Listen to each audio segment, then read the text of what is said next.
Mga kabantaye, alam nyo ba na may dalawang uri ng democracy, ang representative democracy and direct democracy? Sa inyong palagay, saan ba nabibilang ang Pilipinas?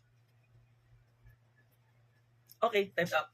Ang Pilipinas ay nabibilang sa representative democracy. Bakit ka mo? Okay, explain mo natin yung direct democracy.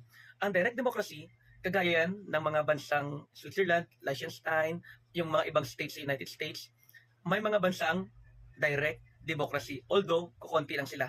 Mas marami yung representative democracy.